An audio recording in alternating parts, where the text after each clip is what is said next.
Kilala niyo ba ang halaman na ito? Kung hindi, hayaan niyo ko ipakilala ito sa inyo.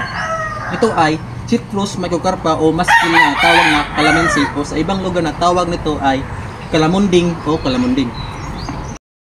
Ang kalamansi ay isang maliit na puno o palumpong na may makakapal na berdeng dahon at mababangong puting bulaklak. Ang bunga nito ay maliit, bilog, kulay berde kapag hilaw at nagiging kahil kapag hinog. Kilala ito sa asim ng katas nito. Tumutubo ito sa mga lugar na may mainit na klima tulad ng Pilipinas.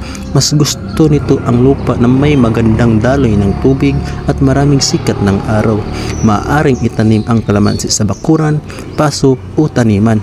Madaling alagaan at namumunga buong taon kapag inalagaan ng maayos. Kahalagahan sa komunidad: mataas sa vitamin C, pampalakas ng resistensya, mabisang lunas sa ubo at sore throat, ginagamit sa balat laban sa pimples at pampaputi.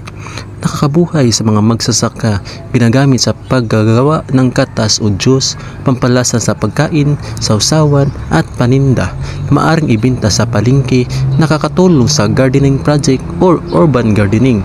Magandang halaman ornamental sa bakuran. Bakit mahalaga ang saribuhay ng Pilipinas?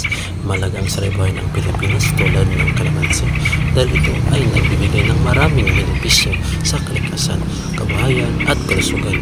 Ito ay bahagi ng ating pagkakilanlan bilang Pilipino at kasiyaman. Dapat nating pangalagaan ang mga halamang tulad ng kalamansi ay simbolo ng yaman at ang ating bansa na pwedeng pagkakitaan gamit sa medisina at pagyamain para sa susunod na henerasyon.